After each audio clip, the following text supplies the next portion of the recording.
Ang Sekreto ng Scripture Pavilion.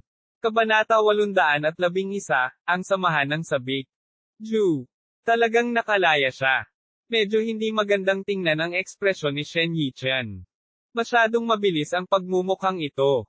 At si Zinke, na malapit kay Qinyu, ay direktang nabigla hanggang sa samuka siya ng dugo. Malamig na tiningnan ni Qinyu si Shen Yichen at sinabing, "Wala akong oras para makipag-usap sa iyo ngayon. Mawala agad." Sinabi ni Shen Yichen na may malamig na mukha, "Qinyu, si Yan Ruozo ay napakahalaga sa amin.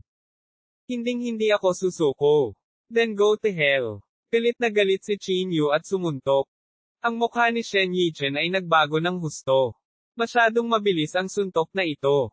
Wala siyang pagkakataong umiwas. Kaya lang niyang itinaas ang sarili at itinaas ang kamao para tanggapin iyon. Klang! Ang walang katulad na kapangyarihan ni Qinyu ay sumabog sa sandaling ito. Nabasag agad ang kamao ni Shen Yichen. Tila nabaliw si Qinyu at humakbang muli.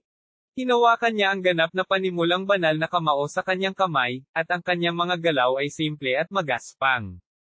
Ang pamamaraan ng pagmamasa ng kamay ni Shen Yichen ay ganap na nabasag. Nang makitang sunod-sunod na binubugbog si Shen Yichen, lahat ay hindi napigil ang huminga ng malamig na hangin.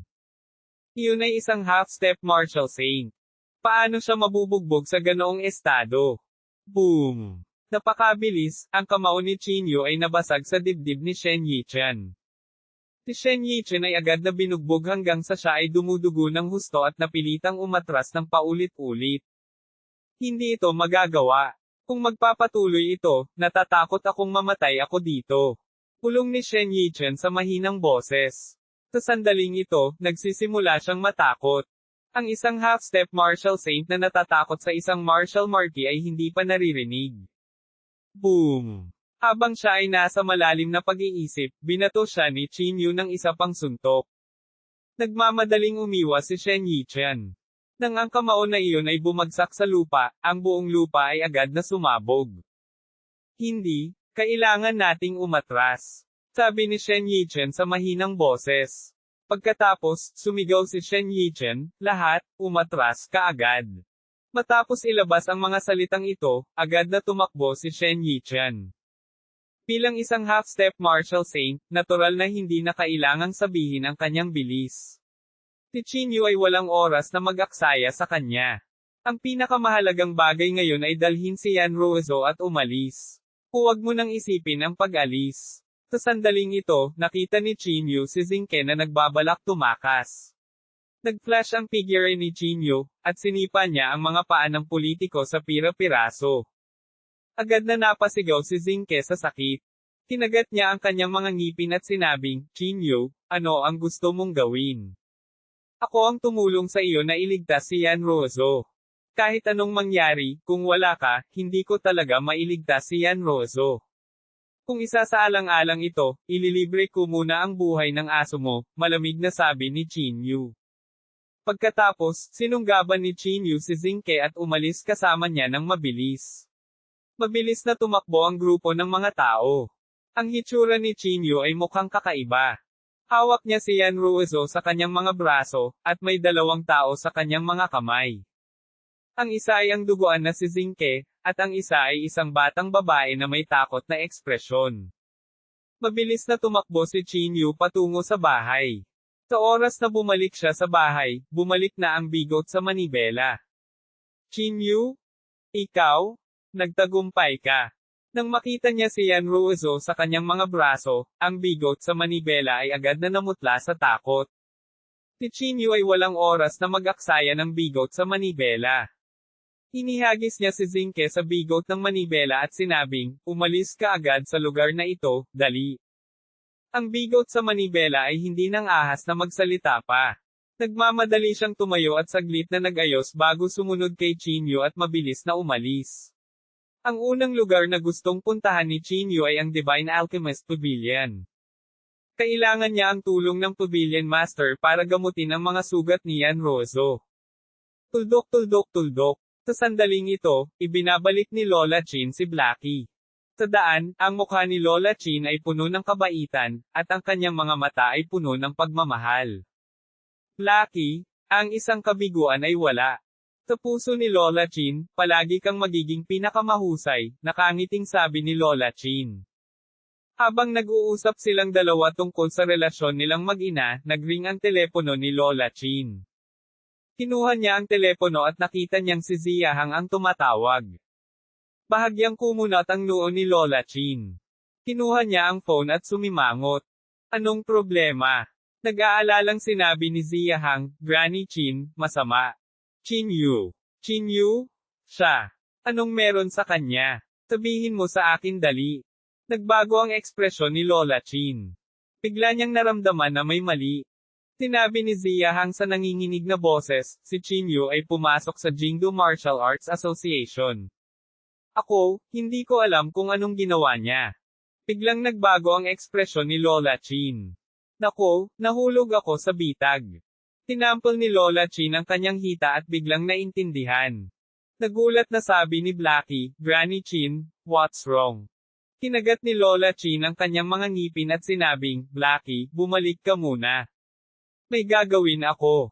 Pagkasabi nito, tumakas si Lola Chin. Nagmamadali siyang pumunta sa Jingdo Martial Arts Association. Sa pagtingin sa mga bahid ng dugo sa lupa, lalo pang nabahala si Lola Chin. Ano ba talaga ang nangyari? Natagpuan ni Lola Chin si Ziyahang at nag-aalalang sinabi. Umiling si Ziyahang at sinabing, hindi ko rin alam. Natamba ako ng Chin Yu na iyon at naglakad patungo sa kaibuturan ng asosasyon. Tinuri ko ang mga surveillance camera, ngunit masyadong tuso si Chin Yu. Ang mga surveillance camera ay nasira lahat. Napakaputla ng mukha ni Lola Chin. Naglalakad patungo sa kailaliman. Hindi kaya, ang pangalawang lihim na kaharian. Sa pag-iisip nito, mabilis na tumakbo si Lola Chin patungo sa pangalawang lihim na kaharian. Sa pasukan ng pangalawang lihim na kaharian, mayroong isang pool ng dugo. Ang dugong ito ay nagmula kay Yan Rozo. Tapos na. Mapatla ang mukha ni Lola Chin na parang nawala ng mga magulang. Sa sandaling ito, tumunog ang cellphone ni Lola Chin. Ang tawag ay nagmula sa mga nakatataas. Isang pagpupulong. May dalawang maikling salita pa sa kabilang dulo ng telepono. Pinunasan ni Lola Chin ang pawis sa kanyang noo. Hindi na siya nagdalawang isip pa at agad na naglakad patungo sa meeting room. Sa silid ng pagpupulong, maraming mga nakatataas ang nagtipon dito. Ang kapaligiran ngayon ay tila napakabigat. Kakapasok lang ni Lola Chin sa meeting room nang maramdaman niyang may mali. Si Yan Rozo ay inalis na. Sa sandaling ito, nagsalita ang isang nakatataas. Ano? Nangyari pa rin ang bagay na ikinababahala ni Lola Chin. Lola Chin, anong ginawa mo? Alam mo ba kung ano ang ibig sabihin ng maalis si Yan Rozo? Malakas na sigaw ng isa pang nakatataas. Siya, si Chin Yu, ay nakapasok sa pangalawang Mystic Realm dahil sa iyo. Sabi ni Lola Chin sa nanginginig na boses, siya, paano niya mabubuksan ang pangalawang Mystic Realm? Maraming paraan para buksan ang Mystic Realm. Ito na ba ang oras para pag-usapan ito? Kung hindi dahil sa iyo, paano mahahanap ni Chin Yu ang pangalawang Mystic Realm? Paano ka dapat parusahan? Lumuhad si Lola Chin at sinabi sa nanginginig na boses, ako, tiyak na ibabalik ko si Yan Rozo. No need, malamig na sabi ng isang higher up. Maghahanap tayo ng iba. Nakuha na si Yan Rozo, at hindi ka makakawala. Lumuhad si Lola Chin sa lupa, walang lakas ng loob na magsalita. Sa oras na ito, sinabi ng isang nakatataas, ayon sa mga patakaran, ikaw at ang iyong lumalamon sa langit na python ay kailangang mamatay. Ngunit dahil nagtrabaho ka sa Jingdo Martial Arts Association sa loob ng maraming taon, maaari naming iligtas ang iyong buhay. Maaari kang pumunta at harapin ang lumalamon ng langit sa iyong sarili. Ang kanyang pag-iral ay makakaapekto sa iyong desisyon. Kabanata 812, may gusto ang pamilya yan. Nang marinig ito, agad na natarante si Lola Chin. Nagmamadali siyang bumangon at nag-aalalang sinabi, mga mahal na matataas, mangyaring bigyan ako ng isa pang pagkakataon dahil sa maraming taon na inilaan ko sa Jingdo Martial Arts Association. Malamig na sinabi ng isang nakatataas, dahil sa kontribusyon mo sa Jingdo Martial Arts Association kaya hinayaan kitang personal na ayusin ito.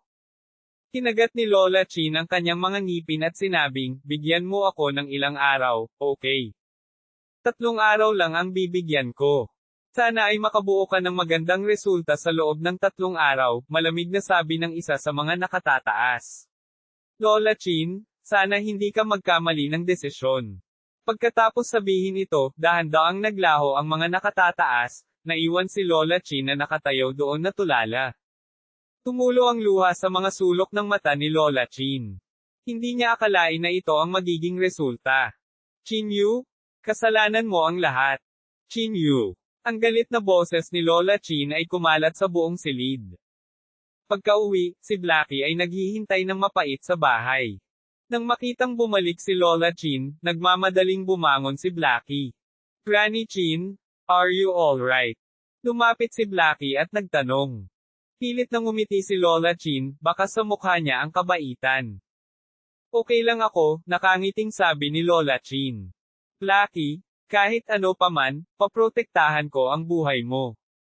Nagdesisyon si Lola Chin sa kanyang puso. Sa sandaling ito, binuhat na ni Chin Yu si Yan Ruozo at tumakbo hanggang sa Divine Alchemist Pavilion. Pagkapasok niya sa pinto, buong lakas na sumigaw si Chin Yu, Lord Pavilion Master. Lord Pavilion Master. Ang boses na ito ay naglalaman ng enerhiya ng espiritu at agad na niyanig ang buong pavilion ng banal na gamot, na naging sanhi ng pag-ungol. Ang maraming alchemist na nakatulog na ay nagising din sa sandaling ito. Habang nagpapanik ang lahat, lumutang na ang Pavilion Master mula sa itaas. Tiningnan niya si Chin Yu, na puno ng dugo, at si Yan Ruozo, na nakahiga sa mga bisig ni Chin Yu. Bakas ang pagkagulat kaagad sa mukha niya. You really saved her. Tila hindi makapaniwala ang Pavilion Master. Ito talaga, pag-agaw ng pagkain sa bibig ng tigre. Dahan-dahan siyang naglakad mula sa gilid ni Jiang. Wala sa mood si Chin Yu na makinig sa kanilang pambabola. Sabi niya nang may pag-aalala, Pavilion Master, si Ruozo ay malubhang nasugatan ngayon. Ikaw, iligtas mo siya. Hindi nag-aksaya ng oras ang Pavilion Master. Kinuha niya si Yan Ruozo mula sa mga kamay ni Chin Yu at tumalikod upang maglakad sa itaas. Maghintay ka lang dito. Napatingin ang Pavilion Master kay Chin Yu at sinabing. Bagamat nababalisa si Chin Yu, wala siyang magagawa. Nakatayo lang siya sa gilid at naghihintay. Tuldok. Kinabukasan. Sa isang skyscraper sa isang lugar sa Jingdo. Dito matatagpuan ang kumpanya ng pamilya Yan. Sa guest room, nagkatinginan sina Lola Chin at Yan Sihai. Lola Chin, sinabi mo na si Yan Ruozo ay kinuha ni Chin Yu. Medyo pangit ang ekspresyon ni Yan Sihai. Tumango si Lola Chin at sinabing, tungkol ito sa nangyari kagabi. Agad na nagalit si Yan Sihai, hinampas ang mesa at tumayo. Ibinigay ng pamilya ko yan sa iyong Jingdo Martial Arts Association, at binibigyan mo ako ng ganoong resulta. Galit na sabi ni Yan Sihai. Sa pagharap sa galit ni Yan Sihai, maging si Lola Chin ay hindi nang ahas na gumawa ng ingay kahit sandali. Natahimik sandali si Lola Chin, pagkatapos ay sinabi, Mr. Yan, si Yan Ruozo ay miyembro ng iyong pamilyang Yan. May karapatan kang bawiin siya. Hindi mapigilan ni Yan Sihai na mapangiti, nawala siya sa iyo, at gusto mong hilingin ko siyang bumalik. Kinagat ni Lola Chin ang kanyang mga ngipin at halos magmakaawa, Mr. Yan, binaigo ka ng Jingdo Martial Arts Association. Kunin mo na lang habang nagmamakaawa ako sa iyo. Hanggat hihilingin mo ang kanyang pagbabalik, tiyak na tatandaan ng Jingdo Martial Arts Association ang pabor na ito. Paulit-ulit nang inisya ni Yan Sihai. Nang tatanggi na sana siya, muling pumasok si Yan Jinyao. Lola Chin, maipapangako namin sa iyo, sabi ni Yan Jinyao. Bahagyang kumunot ang noo ni Yan Sihai, na parang hindi niya naiintindihan. Tuwang-tuwang sinabi ni Lola Chin, salamat, Young Master Yan. Pero may problema. Tinala siya ni Chin Yu ngayon. Dapat nakatakas na siya diba? Saan tayo pupunta para hanapin siya? Nagtatakang tanong ni Yan Jinyao. Mabilis na sinabi ni Lola Chin, si Chin Yu ay malamang na pumunta sa Divine Alchemist Pavilion ngayon. Ang mga pinsala ni Yan Ruozo ay napakalubha, kaya maaari lamang siyang humingi ng tulong sa Divine Alchemist Pavilion. Natahimik sandali si Yan Jinyaw at sinabing, okay, naiintindihan namin. Pagkatapos paalisin si Lola Chin, sinabi ni Yan Sihay sa malalim na boses, Jinyaw, 2 beses na. Napabuntong hininga si Yan Jinyaw at sinabing, Tay, ang dahilan ng 2 beses na ito ay dahil kay Yan Rozo.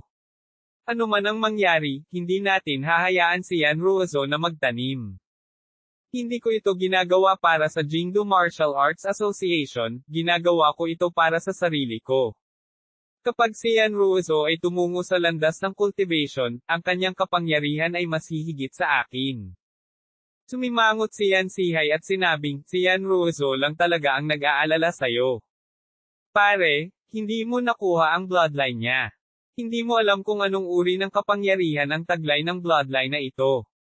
Umiling si Yan Jinyaw at sinabing, ako ay palaging kilala bilang numero 1 tao sa mga nakababatang henerasyon ng bansa ng apoy, at palagi akong ipinagmamalaki ang aking sarili. Ngunit mula nang makuha ko ang bloodline ni Yan Rozo, bigla kong napagtanto na ang ako sa nakaraan, ay walang iba kundi isang langgam. Hindi karapat-dapat na banggitin. Nang marinig ang mga salita ni Yan Jinyaw, naging seryoso ang mukha ni Yan Sihay.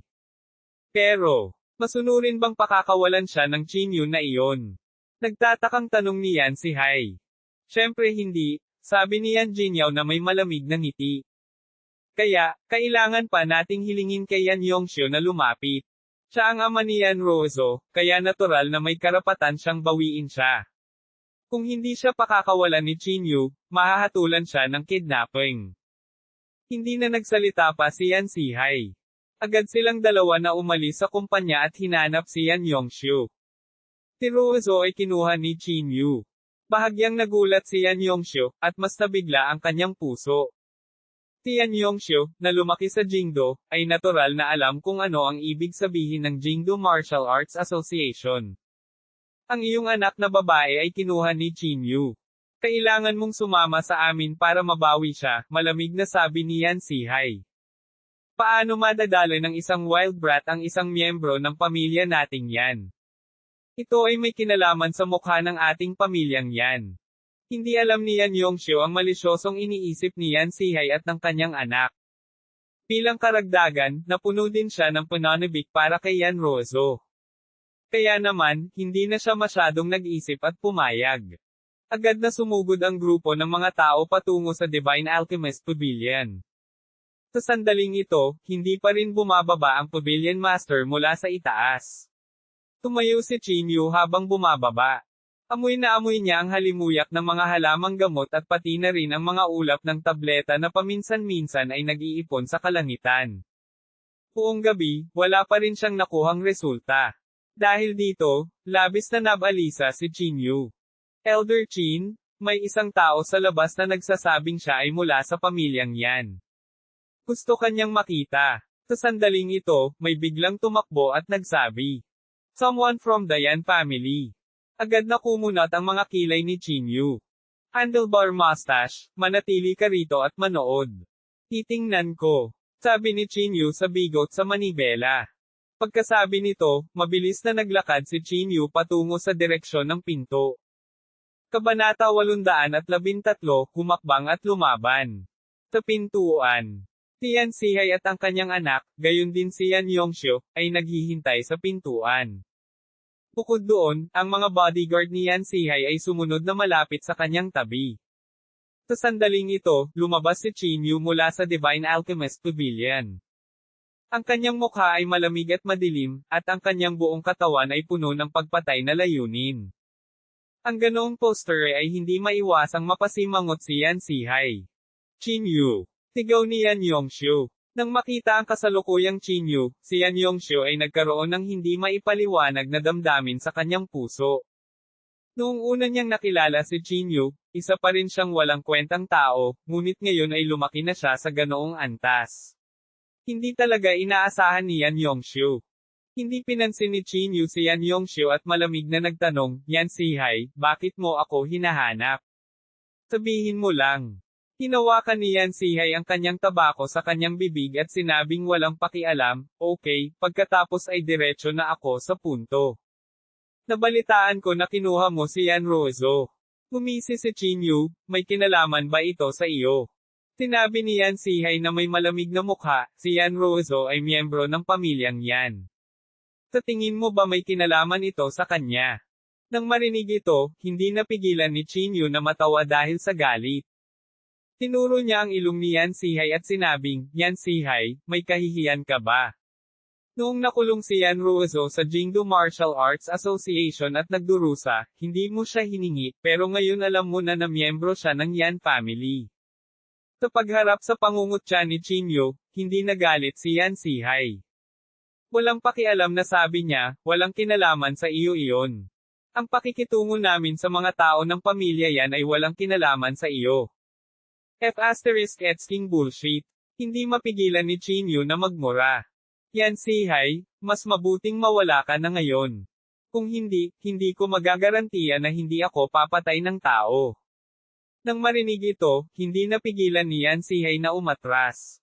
Kasabay nito, nagmamadali ring hamarang sa harapan niya ang mga katabi niyang bodyguard. Chinyu, hindi ako nandito para makipag-away sa iyo. Malamig na ngumuso si Yan Sihai. Bilang isang may sapat na gulang, si Yan Ruozo ay may karapatang gumawa ng sarili niyang pagpili. Hinayaan mo siyang gumawa ng sarili niyang desisyon. Agad na kumunat ang mga kilay ni Chinyu. Ang kasalukuyang Yan Ruozo ay kasalukuyang nasa koma. Paano siya makakagawa ng anumang pagpipilian? Tila alam ni Yan Sihai ang lahat ng ito. Ngumiti siya ng mahina at sinabing, kung si Yan Ruozo ay hindi makakapili, kung gayon ang tagapag-alaga ang dapat na pumili. Si Yan Yongxiu ang ama ni Yan Ruozo. Siya ang may pinakamaraming kapangyarihan. Kung hindi mo siya pakakawalan, tatawag ako ng pulis. Chinyu? Kahit gaano kakatapang, nangangahas ka pa rin bang lumaban sa mga awtoridad? Ang mga salita ni Yan Sihai ay walang alinlangan na ikinagalit ni Chinyu. Pinandilatan niya ng mata si Yan Sihai at malamig na sinabi, wala ka talagang kahihiyan. Cut the crap, sabi ni Yan Sihai na may malamig na ngiti. Ang tao ay galing sa pamilya namin iyan. Pilasan mo at ibigay mo siya. Agad na tumingin si Chinyu kay Yan Yongxiu. Sabay ding tumingin si Yan Sihai at ang kanyang anak kay Yan Yongxiu. Sumimangot si Yan Yongxiu at sinabing, Chinyu, anak ko talaga si Ruozo. Don't tell me wala akong karapatang makita ang anak ko. Nang marinig ito, hindi napigilan ni Chinyu na magngalit ang kanyang mga ngipin at sabihin, Yan Yongxiu, isa kang F***ing na walang kwenta. Alam mo pa na si Yan Ruozo ay iyong anak.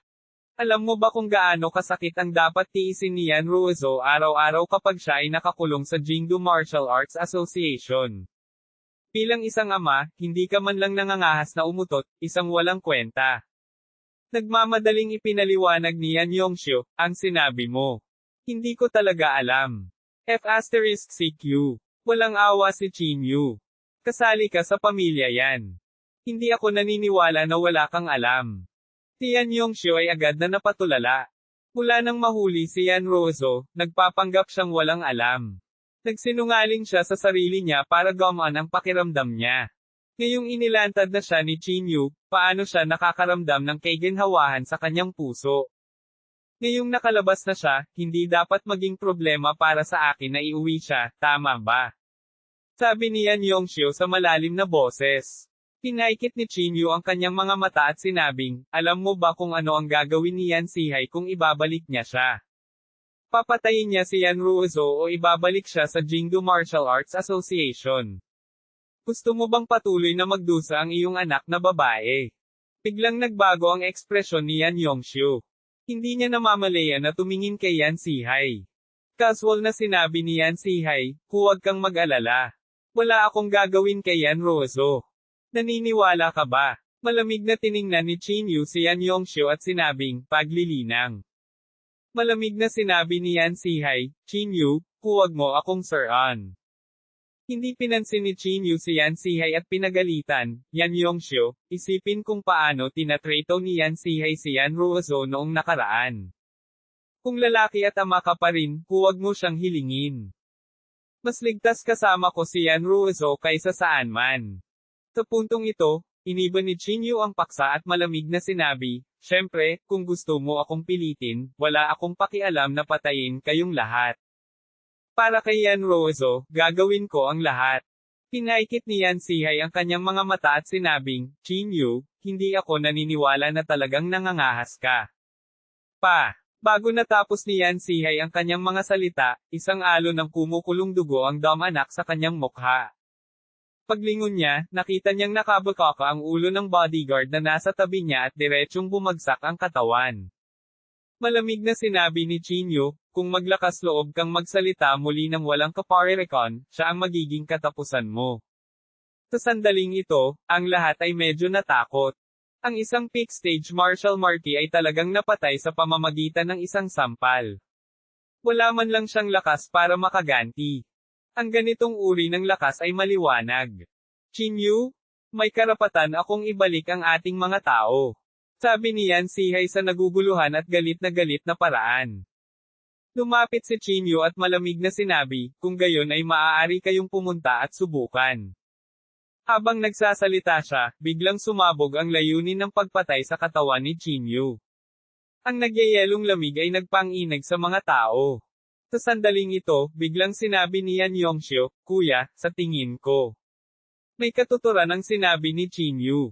Natigilan si Yan Sihay at pagkatapos ay galit na sinabi, Yan Yongxiu, ano ang sinabi mo? Natahimik sandali si Yan Yongxiu. Tinagat niya ang kanyang mga ngipin at sinabing, Kuya, sa tingin ko ay tama ang sinabi ni Chinyu. At least mas ligtas dito kaysa sa pamilya yan.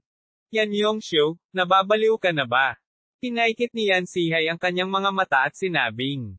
Huminga ng malalim si Yan Yongxiu at sinabing, wala akong anumang katayuan sa pamilya yan, ngunit ayaw ko nang maging duwag. Noong namatay si tatay, wala akong lakas ng loob na magsalita. Ayokong makitang mamatay din ang anak ko.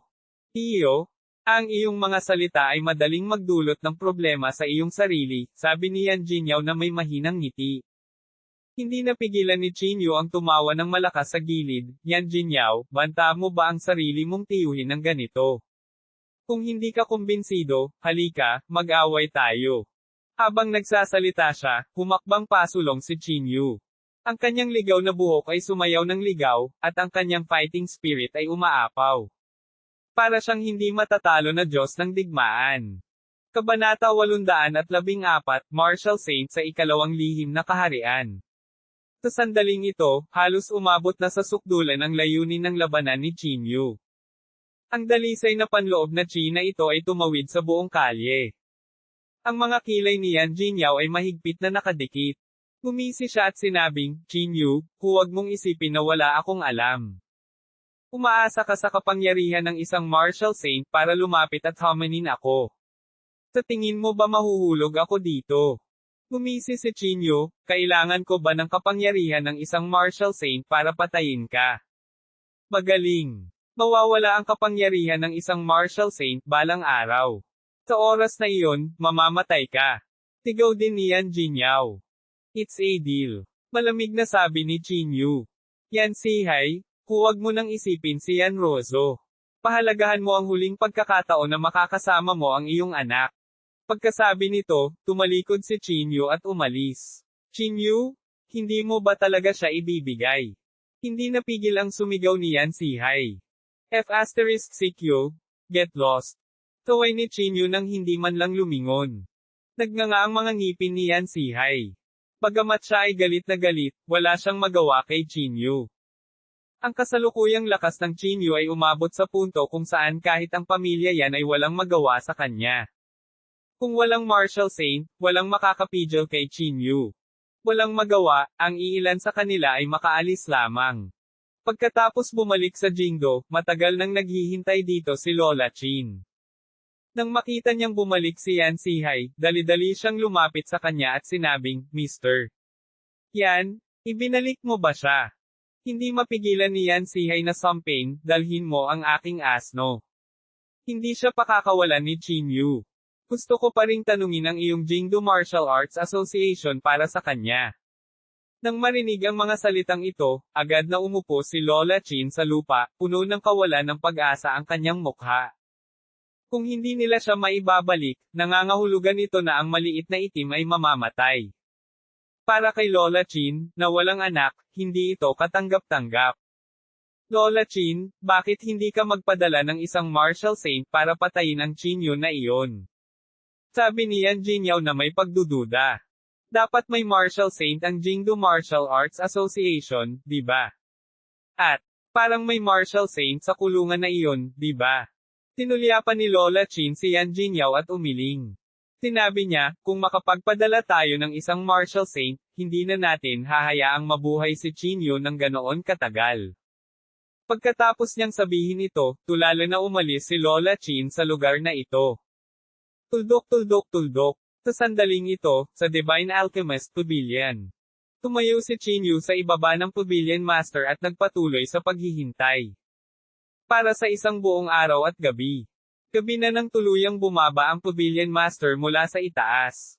Nang makita ang Pavilion Master, nagmamadaling tumakbo si Chinyo. Pavilion Master, kumusta si Rozo? Nag-aalalang tanong ni Chinyo.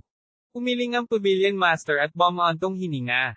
Ang Jingdo Martial Arts Association ay tila matagal nang naghanda para sa posibilidad na siya ay mailigtas. Anong ibig mong sabihin? Nagmamadaling tanong ni Chinyo. Sinabi ng Pavilion Master sa malalim na boses, ang JINGDU Martial Arts Association ay gumamit ng isang lihim na pamamaraan sa espiritual na kahulugan ni Yan Rozo. Tanging ang mga tao ng JINGDU Martial Arts Association ang makakalutas sa lihim na pamamaraang ito. Ang lihim na pamamaraan na ito ay sumiklab kapag ito ay umalis sa Jingdo Martial Arts Association. Biglang nagbago ang ekspresyon ni Chinyo. Pamulong siya sa mahinang boses, paano ito, kung hindi nalutas ang lihim na pamamaraan, ano ang mangyayari? Sinabi ng Pavilion Master sa malalim na boses, kung hindi malulutas ang lihim na pamamaraan na ito, hindi na makakabalik ng malay si Yan Rozo.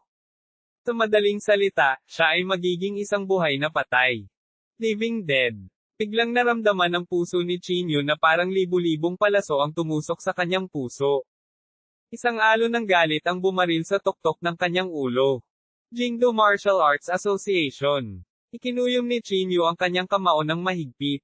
Halos makapasok na ang mga kuko niya sa laman niya. Inaliw siya ng Pavilion Master sa gilid, Chinyo, huwag kang mabalisa. Hindi bababa sa discarding ito ay hindi makapinsala sa iyong buhay. Sa madaling salita, ang iyong maliit na kasintahan ay hindi bababa sa ligtas. Nagmamadaling tumingin si Chinyo sa Pavilion Master at sinabing, Pavilion Master, ano ang pangalan ng secret technique na ito? Spirit Binding Technique. Ang Pavilion Master ay nag-alinlangan sandali at pagkatapos ay sumagot. Spirit Binding Technique, bulong ni Chinyo sa pangalan. Pagkatapos, mabilis niyang hinanap ang 3-word Spirit Binding Technique sa kanyang minanang alaala.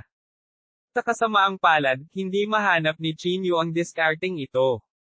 Ang Soul Binding Technique ay nilikha ng mga tao ng Jingdo Martial Arts Association. Maliban sa kanila, walang ibang makakaalam ng pamamaraang ito. Tila nakita ng Pavilion Master ang intensyon ni Chinyo. May bakas ng kawalan ng pag-asa ang mukha ni Chinyo. Kung ganoon nga ang kaso, hindi ba't ang mga tao lang ng JINGDU Martial Arts Association ang makakapaglutas nito? Sa pag-iisip nito, tumayo si Chinyo at nagsabi, pupunta ako sa Jingdo Martial Arts Association ngayon at hahanapin si Lola Chin. Gayunpaman, pinigilan siya ng Pavilion Master at sinabing, gabi na. Pag-usapan natin ito sa susunod na taon. Bukod dito, dahil kinuha mo siya, si Lola Chin ay maaaring nasa lihim na kaharian. Kumunat ang noo ni Chinyo, na parang naramdaman niyang may kabuluhan ang sinabi ng Pavilion Master. Sumunod ka muna sa akin sa itaas, sabi ng Pavilion Master. Napaungol si Chinyo bilang pasasalamat, pagkatapos ay sumunod sa Pavilion Master at tumalon sa itaas. Sa itaas, si Yan Rozo ay nakahiga sa isang medicinal pool. Basang-basa ang buo niyang katawan sa medicinal liquid. Ang mga patak ng panggamot na likido ay dumausda sa kanyang puting nyebe na balat. Nang makita ito, hindi napigilan ng puso ni Chinyo na parang hinihiwa ito ng kutsilyo. Lumakad siya pasulong at lumuhad sa harap ni Yan Rozo sa isang tuhod. Rozo, hintayin mo ako. Siguradong gigisingan kita sa lalong madaling panahon. Hintayin mo ako. Hinawakan ni Chinyu ang kamay ni Yan Ruozo at sinabing may masakit na ekspresyon. Inalo siya ng Pavilion Master sa gilid, na iligtas mo na siya mula sa lihim na kaharian. Hindi mo na kailangang sisihin ang sarili mo. Huminga ng malalim si Chinyu at tumayo mula sa lupa. Puno ng determinasyon ang mukha niya. Hindi ako susuko. Paano kung ang Jingdo Martial Arts Association iyon? Malamig na sabi ni Chinyu. Bukod dito, ang Jingdo Martial Arts Association ay labis na nagpahirap kay Rozo. Kung hindi ko sisirain ang buong pamilya nila, hinding-hindi ako susuko. Inalo siya ng Pavilion Master, huwag kang mag-alala sa anumang bagay. 2 taon ka lang nagamit, marami ka nang nagawa. Dapat kang maging proud. Habang nagsasalita siya, dinala ng Pavilion Master si Chinyu sa tea room. Sa tea room, si Jiang ay nakaupo siya doon at naghihintay kay Chinyu.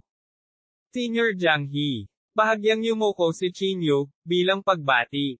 Jiang hindi niya napigil ang mapabuntong hininga, Chinyu, ang iyong rate ng paglaki, ay mas mabilis kaysa sa inaakala ko. Sa simula pa lang, ikaw na siguro ang unang taong makakapaglabas ng isang tao mula sa Jingdo Martial Arts Association. Malamig na sinabi ni Chinyu, ito ay malayo sa sapat. Marami pa ring eksperto ang nakatago sa lihim na kaharian ng Jingdo Martial Arts Association. Tama. Kinumpirma ni Jiang ang iniisip ni Chinyu. Napabuntong hininga siya. Pagkatapos kong masaksihan ang kapangyarihan ng kanilang lihim na kaharian, nakaramdam ako ng kawalan ng kakayahan at pagkatalo, at halos mawalan ako ng pagnanais na mabuhay. Tumingin si Chinyu kay Jiang at sinabing, Senior Jiang He, nakapunta ka na rin ba sa Sacred Territory? Tama, ang pangalawang lihim na teritoryo. Tumango si Jiang. Sinabi ni Chinyu sa mahinang boses, sa pangalawang lihim na teritoryong ito, nararamdaman ko ang maraming mahiwagang kapangyarihan. At bago ako umalis, may napakalakas na puwersa na humahabol sa akin.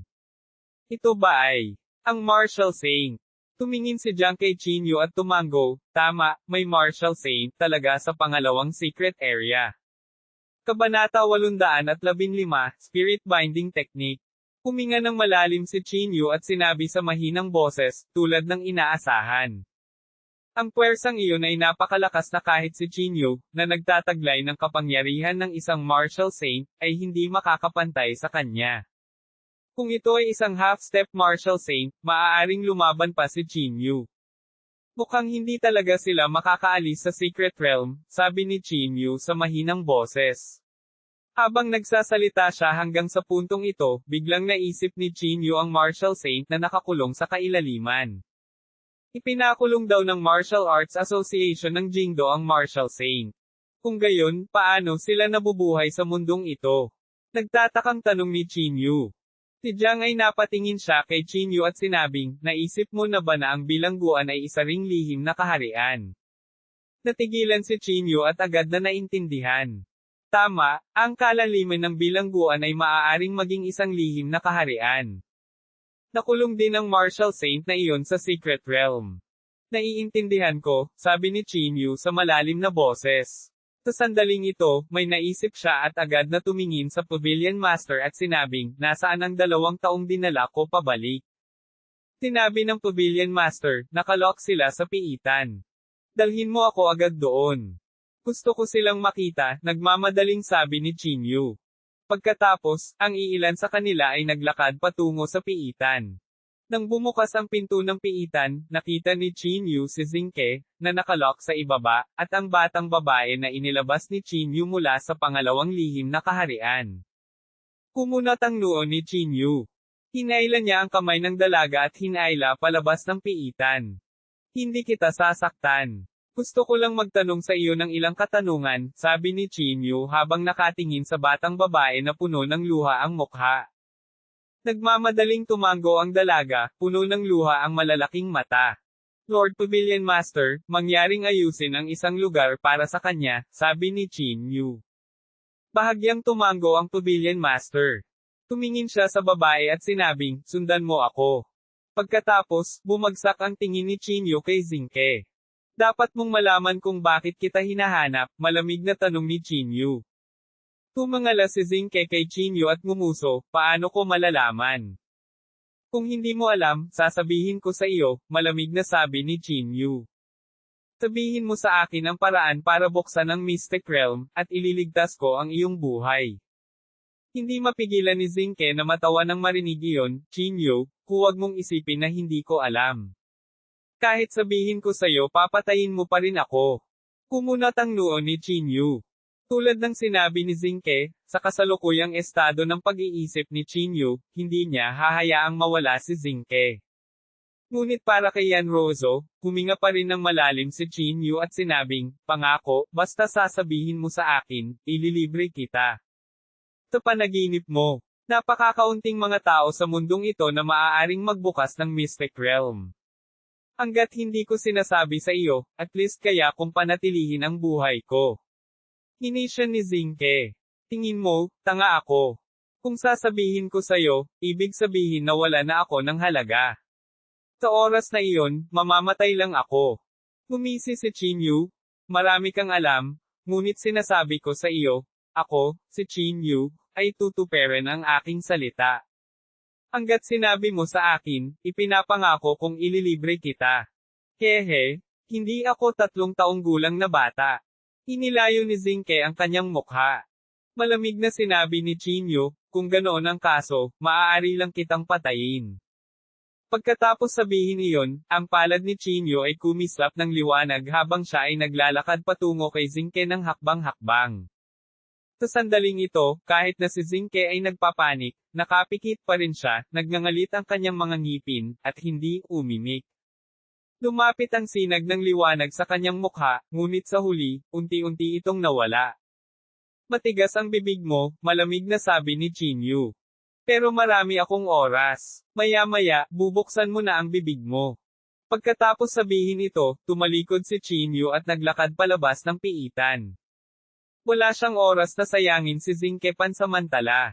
Sa halip, kailangan niyang mahanap si Lola Chin sa lalong madaling panahon at humanap ng paraan para i-undo ang Divine Binding Spell. Hindi nakatulog si Chinyu buong gabi. Naging puti ang langit. Humikab ang bigot at lumabas ng kwarto. TSK. Hindi ako nakatulog buong gabi, ungol ng bigot. Nang makita ang bigot na lalaki, nagmamadaling tumayo si Chinyu at sinabing, gamitin ang ilang araw na ito para tulungan akong bumuo ng teleportation formation. Teleportation formation. Sumimangot ang lalaking may bigot. Para saan? The Church of the Immortals, sabi ni Chinyu sa mahinang boses. Ang Jingdo Martial Arts Association ay hindi pa gumagawa ng hakbang laban sa akin. Hindi ibig sabihin na gusto na nila akong bitawan. Hinihintay nilang mawala ang kapangyarihan ng aking martial saint. Kaya kailangan kong maghanap ng mapagtatagwan. Napakamot ng ulo ang lalaking may bigot at sinabing, okay. Tinapik ni Chinyu ang kanyang balikat at sinabing, salamat. Kapag invincible na ako sa mundo, talagang gagawin kitang Crown Prince. Pagkasabi nito, tumalikod si Chinyu at umalis. Tuldok. Jingdo. Puno ng kalungkutan at sakit ang mukha ni Lola Chin. Nakatayo siya sa tapat ng pintuan ni Blackie, at hindi niya napigilan ang pagpatak ng isang bakas ng luha. Sa oras na ito, itinulak ang pinto, at lumabas si Blackie. Granny Chin, bakit ka naririto? Kinusat ni Blackie ang kanyang mga mata at nagtanong. Pinunasan ni Lola Chin ang kanyang mga luha at nakangiting sinabi, okay lang ako. Pumunta lang ako para makita ka. Lola Chin, anong mali? Medyo natarante si Blackie. Ngumiti si Lola Chin at sinabing, okay lang ako. Tinanggap ni Blackie si Lola Chin sa silid at binuhusan siya ng isang basong tubig. Lola Chin, kung may kailangan ka, dapat mong sabihin sa akin. Mahigpit na nagsalubong ang mga kilay ni Blackie at puno ng pag-aalala ang kanyang mukha. Ikinaway ni Lola Chin ang kanyang kamay. Sa sandaling ito, bigla niyang itinaas ang kanyang ulo at sinabi sa nanginginig na boses, Blackie, maaari mo ba akong tawaging ina? Natigilan si Little Black. Nang marinig niya ang mga salitang iyon, agad siyang lumuhad sa harap ni Lola Chin at tumawag, ina. Agad na napuno ng luha ang mga mata ni Lola Chin. Nanginginig niyang hinaplos ang ulo ng maliit na si Black at nakangiting sinabi, "Magandang anak. Mabuting anak. Kahit anong mangyari, hindi kita hahayaang mamatay." Sa sinabi nito, kinuha niya ang isang bank card mula sa kanyang dibdib at ibinigay ito sa maliit na itim. "Little Black, kunin ang bank card na ito at umalis sa JINGDU, umalis sa Fire Country, at pumunta sa pinakamalayo hanggat maaari." Tinapik ni Lola Chin ang maliit na itim sa ulo at medyo atubili na sinabi. Lalong nagsalubong ang mga kilay ni Little Black. Nagtataka siyang tumingin kay Lola Chin at nagtanong, "Inay, ano ba talaga ang nangyari, masasabi mo ba sa akin?" Walang magawang iwinagayway ni Lola Chin ang kanyang kamay at bumaantong hininga, "Kasalanan ko ang lahat, hindi ko dapat hinayaan na madamay ka sa maputik na tubig na ito, at hindi ko dapat hinayaan na makipagpustahan ka sa Chinyu na iyon. Hindi. Nagboluntaryo ako," nagmamadaling sabi ni Blackie. "Ina, kung meron man, pwede mo akong sabihin, okay. Titiisin kita. Dapat ang mga nakatataas ng Jingdo Martial Arts Association ang gustong makipag-ayos sa iyo." Sa pagkakataong ito, may biglang nagsalita mula sa labas. Paglingon niya, nakita niya si Chinyu na naglalakad. Nang makita si Chinyu, biglang tumayo si Blackie at malamig na sinabi, "Chinyu, ano ang gusto mong gawin?" Tinulyapan siya ni Chinyu at sinabing, "Hindi kita kapareha. I-save ang iyong lakas." Pagkatapos sabihin iyon, yumuko si Chinyu sa mesa at umupo. Nagbuhos pa siya ng isang tasa ng tsaa. "Lola Chin, pumunta ako dito ngayon hindi para makipag-away sa iyo." Umigop ng tsaa si Chinyu.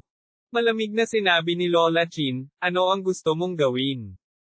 Ngumiti si Chinyu at sinabi, "Gusto kong malaman kung paano ay ando ang Divine Binding Spell." Kabanata 816, ang pagkamatay ni Lola Chin.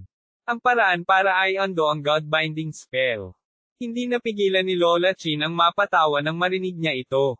"Chinyu? Kaya ginamit ng mga nakatataas ang God Binding Spell kay Yanrozo, ha ha ha ha. Kahit kunin mo siya, walang kwenta. Ha ha ha ha." Sumakit ang tenga ni Chinyu dahil sa malakas na tawa ni Lola Chin. Kumunat ang noo niya at sinabing, "Pwede bang tumigil ka sa pagtawa?" Ngumisi si Lola Chin, "Chinyu, sa ilalim ng spirit binding technique, paano kung ilayo mo siya? Alam mo ba kung paano ay ando ang spirit binding technique?" Naiinip na sabi ni Chinyu.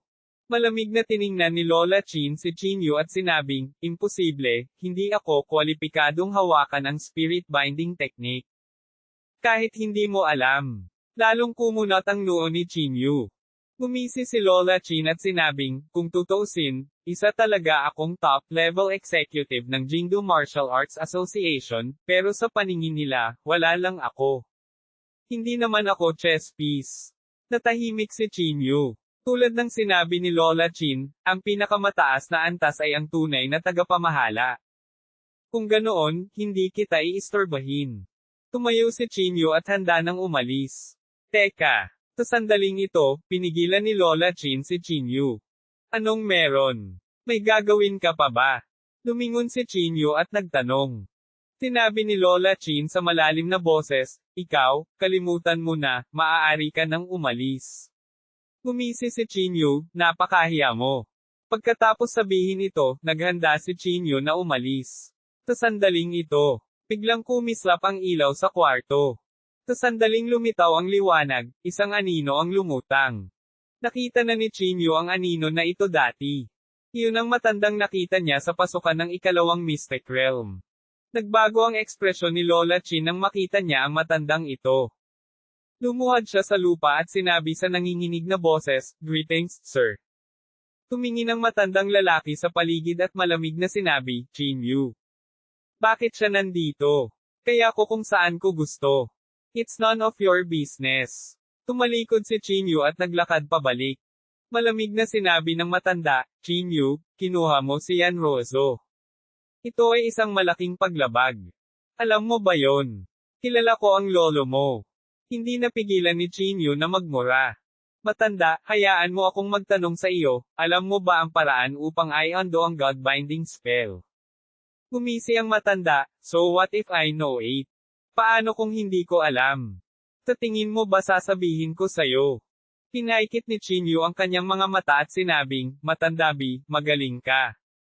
Maaari mong hugasan ang iyong leeg at maghintay sa pangalawang lihim na kaharian. Puputulin ko ulo mo maya-maya. Ang matanda ay tila tinatimad na bigyang pansin si Chinyu. Tumingin siya kay Lola Chin at pagkatapos ay tumingin sa maliit na itim. Lola Chin, bakit hindi mo napag-usapan ang bagay na iniutos ng mga nakatataas? Malamig na sabi ng matanda. May mga butil ng pawis sa noo ni Lola Chin. Sabi niya sa nanginginig na boses, Sir, pakiusap po sa akin. Tinuring ko si Blackie bilang anak ko, ako, hindi ko kaya. Kung hindi mo magagawa, magpapadala kami ng isang tao upang patayin siya, malamig na sabi ng matanda. Hindi. Agad na sumigaw si Lola Chin. Nagmamadali siyang tumalikod at nag-aalalang sinabi, Blackie, kunin mo ang bank card at tumakbo. Tumakbo ka sa abot ng iyong makakaya.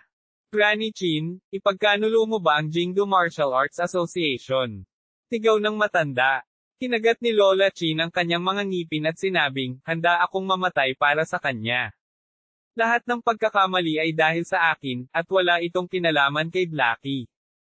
Agad na nagsalubong ang mga kilay ng matanda. Malamig siyang tumingin kay Lola Chin at sinabing, gagawin mo ba talaga iyon? Oo. Oo. Handa akong mamatay para kay Blackie. Lumuhad si Lola Chin sa lupa, tumulo ang mga luha sa kanyang mukha. Si Blackie na nasa gilid ay balisa na. Sabi niya nang may pag-aalala, anong karapatan mong hayaang mamatay ang aking ina? Papatayin kita. Blackie. Pinigilan ni Lola Chin si Blackie. Sinabi niya sa nanginginig na boses, makinig ka sa iyong ina. Mabilis na umalis. Pumunta sa pinakamalayo hanggat maaari. Malamig na tiningnan ng matanda si Lola Chin at sinabing, dahil nakapagdesisyon ka na, hindi na ako magsasabi pa. Ito ay iyong sariling pagpipilian. Huwag mo akong sisihin. Sa sinabi nito, ikinaway ng phantom ang kamay nito, at agad na bumangon ang itim na usok mula sa katawan ni Lola Chin. Tila ito ang markang iniwan ng Jingdo Martial Arts Association sa katawan ni Lola Chin. Ang layunin nito ay upang pigilan ang sinuman na ipagkanulo ito. Habang sumasabog ang itim na usok, agad na nagpakawala ang bibig ni Lola Chin ng masakit na sigaw. Ina! Tila nabaliw si Blackie nang yakapin nito ng mahigpit si Lola Chin. Pero kahit anong gawin niya, hindi niya napigil ang kumalat ang itim na usok. Habang sumasabog ang itim na gas, ang katawan ni Lola Chin ay unti-unting nasisira. Ina! Sa sandaling ito, si Blackie ay parang isang walang magawang bata. Sinubukan niyang gamitin ang kanyang katawan para pigilan ang pagkalat ng itim na gas. Gayunpaman, ito ay walang silbi. Panoorin lamang ni Blackie ang katawan ni Lola Chin ng paunti-unti. Blackie! Escape, nahihirapang sabi ni Lola Chin. Sa isang sandali, ang katawan ni Lola Chin ay naging itim na gas at nawala sa manipis na hangin. Ina! Lumuhad si Blackie sa lupa at humagulgol sa tuktok ng kanyang mga baga. Ang anino ay parang isang makinang walang emosyon. Malamig lang itong ngumuso sa kaunti-unting nawala. Napaluhod ang kalahating tuhod ni Blackie sa lupa at natakpan ng luha ang kanyang mukha. Bahagyang nanginig ang kanyang katawan. Dahil sa sobrang lungkot niya, bigla siyang nagluwa ng subo ng dugo. Pagkatapos, mukha siyang sobrang mahina. Bumagsak siya sa lupa, sobrang hina. Si Chinyu ay tahimik na nakatayo sa gilid. Malinaw na magandang balita para kay Chinyu ang pagkamatay ni Lola Chin, ngunit sa sandaling ito, hindi maaaring maging masaya si Chinyu.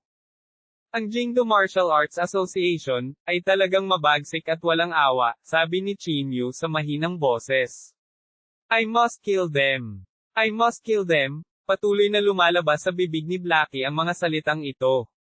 May halong dugo at luha ang mukha niya, sobrang nakakaawa. Tumayo si Chinyu sa harap ni Blackie at sinabi sa mahinang boses, palakasin ang iyong sarili, napakalakas para mawala ang samahan ng martial arts ng Jingdo. Tila nawala ng malay si Little Black nang bumagsak siya sa lupa ng walang sabi-sabi. Bahagyang bumantong hininga si Chinyu. Hindi na siya nagsalita pa at tumalikod na para umalis. Patay na si Lola Chin. Mabilis na kumalat ang balitang ito sa buong Jingdo at maging sa buong bansa ng sunog.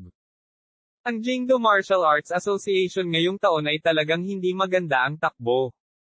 Tama na yan. Una, ang itim at gintong damit ay pinugutan ng ulo, pagkatapos ay ang lila na damit ay pinugutan. Malapit na sumunod sina Coco at Lola Chin. Talagang hindi ka panipaniwala. Mukhang opisyal ng papalitan ni Zia Hang ang Jingdo Martial Arts Association. Kailangan kong hanggan ang Chin Yun na iyon. Siya talaga ang gumagawa ng Jingdo Martial Arts Association. Hindi mapakali. Alam ng lahat na patay na si Lola Chin, ngunit walang nakakaalam na pinatay si Lola Chin ng isa sa mga tao ng Jingdo Martial Arts Association. Kabanata 817, ang pinakamalakas na eksperto sa ikalawang lihim na kaharian. Si Chin Yu ay nagmamadaling bumalik sa Divine Alchemist Pavilion noong araw na iyon. Ang pagkamatay ni Lola Chin ay naging dahilan para hindi komportable si Chin Yu. Kahit na si Chin Yu ay isang taong uhaw sa dugo ngayon, ang makita ang malalim na pagmamahalan sa pagitan ng mag-ina ay medyo naantig pa rin si Chin Yu. Patay na si Lola Chin. Iniisip ko kung si Zia Hang ay maaaring opisyal na pumalit sa kanyang posisyon. Hindi maiwasan ni Chin Yu na isipin ang sarili habang pabalik. Kung si Zia Hang ay maaaring pumalit sa posisyon ni Lola Chin, kung gayon ang mga aksyon ni Chin Yu ay natural na magiging mas maginhawa. Pagkatapos bumalik sa Medicine God Pavilion, alam na ng lahat na patay na si Lola Chin. Pinatay mo ba siya? Tanong ni Jiang na may pagdududa. Umiling si Chin Yu at sinabing, hindi, ang mga tao mula sa Jingdo Martial Arts Association ang pumatay sa kanya. Jiang hindi siya nakaimik. Bahagya siyang napabuntong hininga at sinabing, sa kanila, kahit sino ay maaaring maging isang piraso ng chess. Ganoon din ang pakiramdam ni Chin Yu. Parang chess player ang mataas na opisyal na ito. Hindi niya ipinakita ang kanyang sarili, ngunit kinokontrol niya ang buong laro ng Go. Sa kasalukuyan, ang lahat ng taong nakilala ko ay maaaring hindi ang kanilang mga pangunahing tao, sabi ni Chin Yu sa malalim na boses. Ang tunay na core ay maaaring ang ilang matataas na opisyal lamang. Ngunit walang nakakita sa totoong mukha ng matataas na opisyal, maging si Lola Chin, na nag-alay ng kanyang buhay para sa Jingdo Martial Arts Association. Tama. Sa sandaling ito, tila may naisip si Chin Yu. Tumingin siya sa Pavilion Master at Jiang siya at sinabing, sa palagay mo ba ang spirit binding technique ay record sa Scripture Depository ng Jingdo Martial Arts Association? Nagkatinginan ang dalawa at sinabi sa malalim na boses, mahirap sabihin, ngunit kahit na ito ay talagang naitala sa Scripture Depository, hindi ka magkakaroon ng pagkakataong pumasok. Bukod dito, kinuha mo si Yan Rozo. Hinahanap ka ng Jingdo Martial Arts Association. Naglakas loob ka pa bang bumalik? Gumisi si Chin Yu.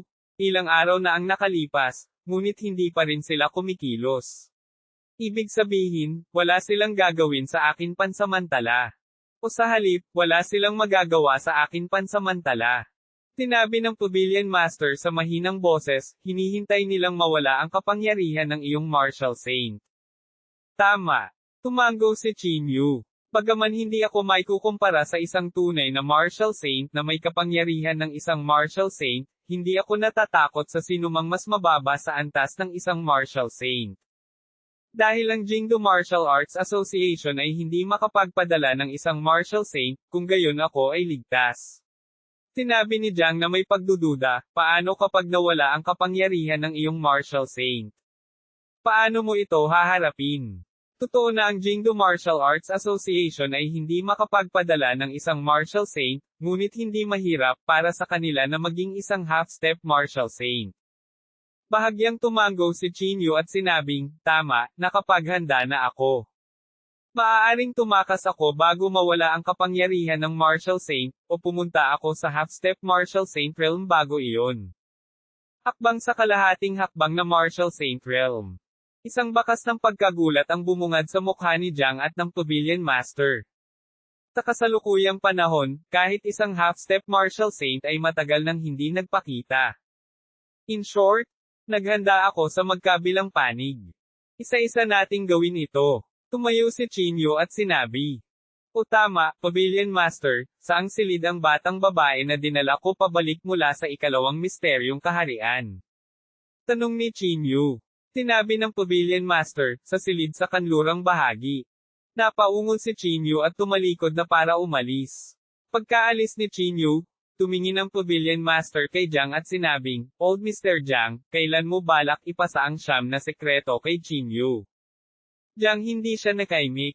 Sabi niya na may halong sakit sa puso, to be honest, hindi ko talaga kaya. Ngumiti ang Pavilion Master at sinabing, hindi ko dadalhin ang mga spells kahit mamatay ako. At saka, ang siyam na sekreto ay maaaring mas kapaki-pakinabang sa mga kamay ni Chinyu kaysa sa iyo. Tuldok tuldok tuldok, sa kanlurang pakpak, buong araw na umiiyak ang dalaga at mukhang nanghihina. Walang sino man ang makakapag-isip na ang isang markiwo na maaaring magmukmak sa mundo ay talagang may poster ng isang maselang babae. Sa oras na ito, itinulak ni Chinyu ang pinto at pumasok na may malalaking hakbang. Nang makita niya si Chinyu, bakas ng gulat ang mukha ng dalaga. Huwag kang matakot, hindi kita sasaktan. Sabi ni Chinyu na may mahinang ngiti. Dumiretso siya sa gilid ng dalaga at umupo. Tapos, ngumiti siya at sinabing, may itatanong lang sana ako sa iyo. Kailangan mong sagutin ako ng totoo. Nagmamadaling tumango ang dalaga. Puno ng takot ang malalaking mata niya. Anong pangalan mo? Tanong ni Chinyu. Pamulong ang babae, ang pangalan ko ay Little Ching. Little Ching, bahagyang tumango si Chinyu. Hayaan mong tanungin kita, sa pangalawang lihim na kaharian, kung gaano aming mga mandirigma ang naroroon, sino ang pinakamalakas, ano ang antas ng kanyang paglilinang, at ang isang karakter na katulad mo, anong uri ng papel ang ginagampanan mo sa pangalawang dimensyon ng misteryo? Si Chinyu ay naglabas ng maraming tanong sa isang hininga. Ibinuko ni Little Ching ang kanyang bibig. Nag-isip siya sandali bago nagsalita. Hindi ko alam kung ilan ang martial artist sa pangalawa, pero ang pinakamalakas ay ang Peak Martial Saint. Hindi pa namin siya nakita dati. Sabi ni Little Ching sa mahinang boses. Peak Martial Saint. Hindi napigilan ni Chinyu na sumimangot. Ako naman, isa lang akong ordinaryong tao, sabi ni Xiao Qing na may nanginginig na boses. Pagkatapos ng simpleng pagsasalaysay ni Xiao Qing, nagkaroon si Chinyu ng pangkalahatang pag-unawa sa pangalawang lihim na kaharian. Ang pangalawang lihim na kaharian ay umiral sa loob ng maraming taon, at ang taong lumikha nito ay hindi mula sa Jingdu Martial Arts Association. Sa una, ang pangalawang lihim na kaharian na ito ay isa ring walang may-ari na sekretong kaharian, ngunit ito ay nahulog sa mga kamay ng Jingdu Martial Arts Association. Pagkatapos ng maraming taon ng pag-unlad, ang pangalawang lihim na kaharian na ito ay parang napakatatag na maliit na mundo. Nagkaroon na ito ng sariling mga tao. Sa tingin ko ang Peak Martial Saint ay dapat na isang mataas na antas ng figure ng Jingdu Martial Arts Association. Naisip ni Chinyu sa kanyang sarili. Sa sandaling ito, biglang may naisip si Chinyu. Marahil ang pangalawang lihim na kaharian ay hindi ang orihinal na pangalan nito, ngunit pinangalanan mismo ng Jingdu Martial Arts Association. Kung ganoon nga ang kaso, hindi ba't mayroon ding unang lihim na kaharian? Alam mo ba ang unang lihim na kaharian? Tumingin si Chinyu kay Little Ching at nagtanong. Umiling ang maliit na Ching, na nagpapahiwatig na wala siyang alam. Ang ekspresyon ni Chinyu ay hindi masyadong maganda. Kung talagang ito ay tulad ng kanyang nahulaan, kung gayon ang Jingdu Martial Arts Association ay maaaring mas nakakatakot kaysa sa kanyang naisip.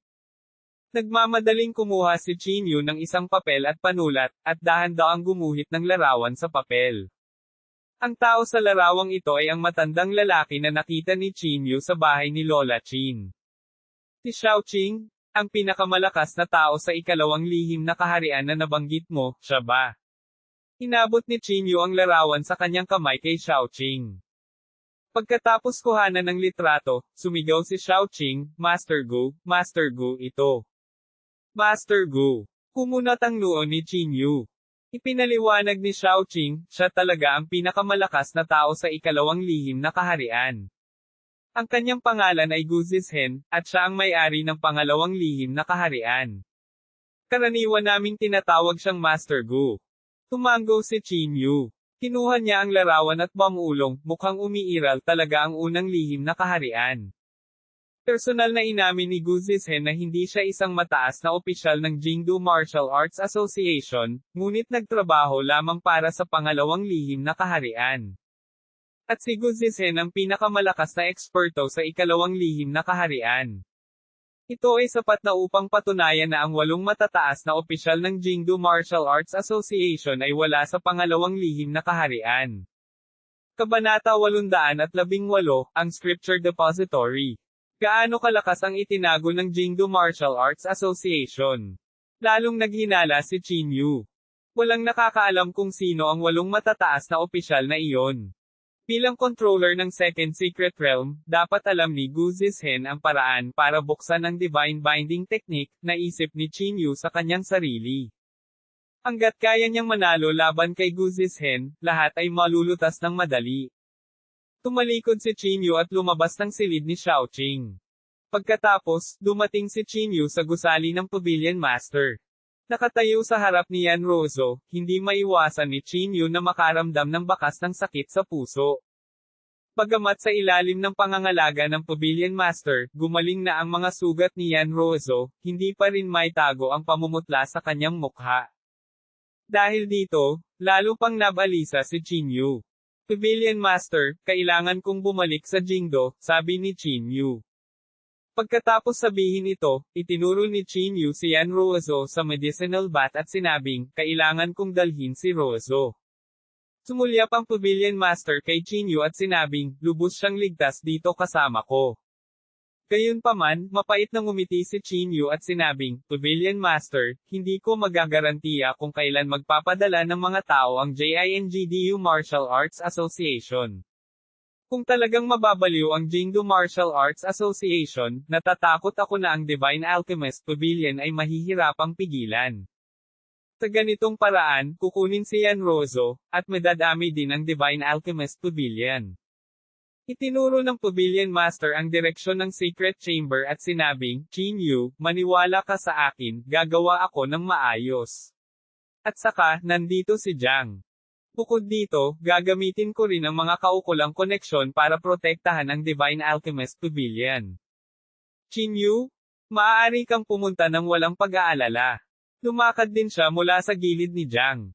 Sa tingin mo ba ay angkop para sa Yan Rozo na tumakbo kasama mo sa kanyang kasalukuyang estado? Biglang natahimik si Qin Yu. Kinagat niya ang ngipin at saka yumoko. Kung ganoon, guguluhin ko kayong dalawa. Babalik ako sa lalong madaling panahon. Pagkatapos, nagpaalam si Qin Yu sa kanila at tumalikod para umalis sa Divine Alchemist Pavilion. Tuldok. Sa sandaling ito, sa pangalawang Mystic Realm. Sa isang gusali na tila isang palasyo, isang matangkad na lalaki ang nakaupo sa trono ng imperial. Ang lalaking ito ay walang iba kundi ang guro ng pangalawang lihim na kaharian, si Gu Zizhen. Sa ikalawang lihim na kaharian na ito, si Gu Zizhen ay parang isang sinaunang emperador, na nagtataglay ng ganap na kapangyarihan at dignidad. Ang kapangyarihan sa ilalim ng kanyang utos ay mas malakas. 18 martial saints at 21 half-step martial saints. Tulad ng para sa martial marquee realm, mayroong hindi mabilang sa kanila. Kung ang kapangyarihang ito ay umalis sa pangalawang lihim na kaharian, ito ay sapat na upang walisin ang buong mundo. Gayunpaman, sa sandaling ito, ang mukha ni Gu Zizhen ay may bakas ng pag-aalala. Pare, isa lang itong Qin Yu. Bakit ka nag-aalala? Hanggat ikaw ang mag-uutos, pupuntahan ko kaagad siya para sa iyo. Sabi ng isang binata sa tabi ni Gu Zizhen. Ang binatang ito ay walang iba kundi ang panganay na anak ni Gu Zizhen, si Gu Xinghe. At ang kanyang lakas ay umabot sa isang kahangahangang half-step martial saint stage. Sumulyap si Gu Zizhen sa kanya at sinabing, ang Qin Yu na iyon ay hindi isang ordinaryong tao. Bukod dito, taglay na niya ngayon ang kapangyarihan ng isang martial saint. Gayunpaman, kinutya ni Gu Xinghe, maaari bang ituring na henyo ang isang henyo sa labas ng Mystic Realm? Ang mga mapagkukunan na mayroon sila ay nakakaawa nakakaunti. Ano man ang kanilang background, hindi sila dapat banggitin. Sumang-ayon dito si Gu Xinghe. Ang mga henyo ng mundo ng mga tao ay hindi nagkakahalaga ng pagbanggit sa pangalawang lihim na lugar. Tay, bitawan mo ako. Hindi ako naging martial saint. Kahit na umalis ako sa lihim na lugar, hindi ito maituturing na paglabag sa kasunduan. Nagboluntaryo si Gu Xinghe. Umiling si Gu Zizhen at sinabing, hindi, napakaraming tao ang namatay sa kamay ng Qingyun na iyon. Tatay, hindi ka ba naniniwala sa akin? Labis na hindi nasisiyahan si Gu Xinghe. Natahimik sandali si Gu Zizhen bago niya sinabi, kahit na pumunta ako, kailangan kong maghintay hanggang mawala ang kapangyarihan ng Martial Saint Qinyu. At, kung matalo ka kay Qinyu, tiyak na gagamitin ka niya para i-blackmail ako at makipag-negotiate sa mga terms. Gagamitin ka pa niya para ibalik ang Divine Binding Technique. Sa oras na iyon, maaari akong maging pangalawang Qinyu. Gumisi si Gu Xinghe, tatay, sino siya sa tingin ni Qinyu? May karapatan ba siyang ikumpara sa akin? Hindi ba ang Jingdu Martial Arts Association ay nangangailangan ng lakas tao? Bakit hindi mo ako hayaang pumalit sa posisyon ni Lola Qin? Mungkahi ni Gu Xinghe. Nag-isip sandali si Gu Zizhen, pagkatapos ay nagtanong, gusto mo ba talagang pumunta? Talaga, tatay, dapat mong malaman na matagal ko nang pinagnanasaan ang posisyon ni Lola Qin, nasa sabik na sabi ni Gu Xinghe. Nag-isip sandali si Gu Zizhen, pagkatapos ay hinampas ang mesa at sinabing, okay. Tapos papayag ako. Bukas, pipili ako ng 3 half-step martial saints na susundan ka para pumalit sa Jingdu Martial Arts Association. Tuldok tuldok tuldok. Sa oras na ito, nakarating na si Qinyu malapit sa Jingdu Martial Arts Association. Kinuha niya ang phone niya at tinawagan si Zia Hang. Nasa bubong ako ng Long Run Building sa silangang bahagi ng asosasyon. Gusto kitang makita, sabi ni Qinyu. Pagkatapos niyang ibaba ang telepono, sumugod si Zia Hang makalipas ang halos 1 oras. Matapos makita si Qinyu, may sasabihin sana si Zia Hang nang si Qinyu ang nanguna at nagtanong, paano ito? Sino ngayon ang namamahala sa Jingdu Martial Arts Association? Maaari mo bang kunin ang posisyon ni Lola Qin? Umiling si Zia Hang at sinabing, pagkatapos mamatay ni Lola Qin, ako na talaga ang bahala. Ngunit ito ay limitado lamang sa ngayon. Ang mga nakatataas ay hindi nagbigay ng anumang mga utos. Ayon sa nakaraang karanasan, ang mga nakatataas ay tiyak na maghuhulog ng isang eksperto upang sakupin ang posisyon na ito. Natatakot ako na medyo mahirap makakuha ng tunay na kapangyarihan. Sumulyap si Qinyu kay Zia Hang at sinabing, kahit ngayon ang tunay na kapangyarihan ay nasa iyong mga kamay. Sumimangot si Zia Hang at sinabing, ano ang gusto mong gawin ko? Gusto kong pumasok sa Scripture Pavilion, malamig na sabi ni Qinyu. Nang marinig ito, muling nagbago ang ekspresyon ni Zia Hang. Hindi niya napigil ang sabihin, Qinyu, kung papayagan kitang pumasok sa Scripture Depository, tiyak na malalantad ako. Sa oras na iyon, natatakot ako na hindi ko matakasan ang kamatayan. Pagkatapos ay ayusin ang lahat na pumasok ng sama-sama, sabi ni Qinyu. Ayusin ang lahat ng mga mag-aaral ng Martial Arts Academy na sabay-sabay na pumasok sa Scripture Depository. Natigilan si Zia Hang. Napakamot siya ng ulo na para bang naramdaman niyang magagawa ang pamamaraang ito. Susubukan ko, sabi ni Zia Hang. Kailangan itong gawin. Napakalamig ng tono ni Qinyu. Ibinuka ni Zia Hang ang kanyang bibig na parang may gustong sabihin, ngunit sa huli ay tumango lang siya. Pagkatapos makilala si Zia Hang, dumiretso si Qinyu sa Martial Arts Academy. Nang makita ng mga tao sa paligid si Qinyu, lahat sila ay walang kamalay-malay na napaatras, na parang iniiwasan nila ang Diyos ng salot. Simple lang ang dahilan. Mula sa pananaw ng labas ng mundo, pinatay ni Qinyu si Lola Qin. Natatakot silang madawit sila. Brother Qin. Sa sandaling ito, biglang naglakad si Zhuangteng mula sa hindi kalayuan. Kasama rin niya si Chu Heng. Bahagyang tumango si Qinyu bilang isang paraan ng pagbati. Nagayos na kami ng piging sa looban. Siguro kung interesado si Brother Qin. Nakangiting tanong ni Zhuangteng. Idinagdag ni Chu Heng, na nasa gilid, Brother Qin, malaki ang respeto namin sa iyo. Hindi mo kami dapat tanggihan. Nag-isip sandali si Chinyu. Ito ay isang magandang pagkakataon upang sabihin sa kanila ang kanyang intensyon na pumunta sa Scripture Depository. Ang mga batang master na ito ng mga maharlikang pamilya ay nakakita na noon ng Scripture Depository. Dapat may alam sila. Kaya naman, tumango si Chinyu at sinabing, okay. Kabanata 819, ang sikreto ng Scripture Pavilion. Sumunod si Chinyu sa likod ni Zhuangteng at naglakad sa isang tiyak na direksyon. Habang nasa daan, hindi mapigilan ni Zhuangteng na magtanong ng may pagdududa, Brother Chin, pinatay mo ba talaga si Lola Chin? Sumulyap si Chinyu sa kanya at umiling. Hindi. Si Brother Chin ay palaging mahinahon, nakangiting sabi ni Chu Heng. Hindi nagpaliwanag si Chinyu. Alam niyang walang kwenta ang magpaliwanag. Habang nag-uusap sila, nakarating sila sa isang pavilion. May stone table sa pavilion. Napuno na ng mga tao ang mesa. Halos lahat ng mga young masters ng mga aristokratikong pamilya ng Jingdo ay natipon dito. Maliban kina Zhuangteng at Chu Heng, Chu Hidao, Kung Yun, Yao Meng, Xiao Yuan, at ang iba pa ay natipon lahat dito. Hindi mapigilan ni Chinyu na sumimangot. Hindi niya namamalaya na sumulyap kay Zhuangteng at tila naiintindihan ang ibig sabihin ng mga taong ito. Ang mga taong ito ay malinaw na nakilala si Chinyu at gustong hilahin si Chinyu sa kanilang tinatawag na bilog. Brother Chin. Pagkatapos makita si Chinyu, tumayo si Xiao Yuan at kinulong ang kanyang mga kamay kay Chinyu. Bahagyang yumuko si Chinyu bilang ganting regalo. Pagkatapos, naghanap siya ng upuan at umupo. Chinyu, ikaw ay tunay na maluwalhati ngayon. Kahit si Lola Chin ay namatay sa iyong mga kamay, sabi ng isang tao sa gilid. Tama na yan. Si Lola Chin ay gumagala sa Jingdo sa loob ng maraming taon. Walang mag-aakalang mamamatay siya sa kamay ng isang junior. Puntong hininga, akala ko noon ay galing ka sa isang mababang background at hindi mo makakamit ang magagandang bagay, ngunit hindi ko inaasahan na umabot ka sa ganitong yugto ngayon. Nang marinig ang pambobola ng lahat, hindi umimik si Chinyu. Hindi siya interesado sa bilog ng mga young masters ng Jingdo, at wala siyang magandang impresyon sa kanila. Natural, wala siyang masyadong sinabi. Bakit wala si Yan Jinyao?